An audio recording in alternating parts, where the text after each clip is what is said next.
finally, Oh, after 41 years, the beast's gone for life. a dream come true. Never thought I would see this happen. Nobody knows more about the history of this plane Pretty cool. than Kirkland's Matt McCauley, whose love for history goes all the way back to high school. And to hear what he hears and see what he sees, you need to know a little of what he knows. Let's take you back to 1945. Magnuson Park was a naval air station, headquarters for the 13th Naval District.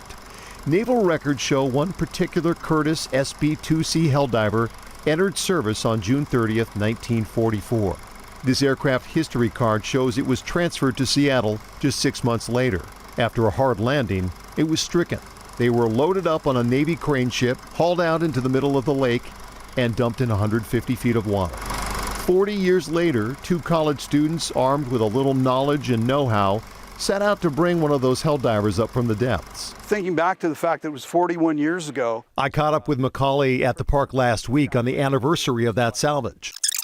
King 5 was there on the morning of July 15th, 1984, as 19-year-old McCauley and his crew used floats to raise the remains of the plane to the surface. And the U.S. Navy decided to stake its claim on that plane and others the pair found.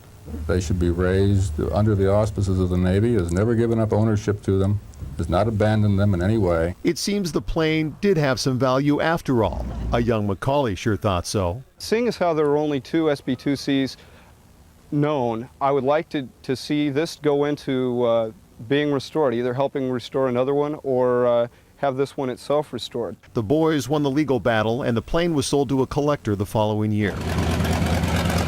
Which brings us back to Colorado.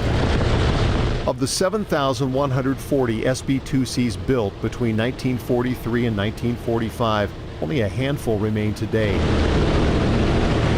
And this is one of only 3 in the world that actually flies. For visitors, it's a cool plane.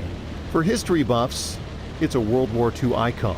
For McCauley, watching it actually fly in front of a crowd of delighted people who are still really interested in World War II aviation is just incredibly satisfying.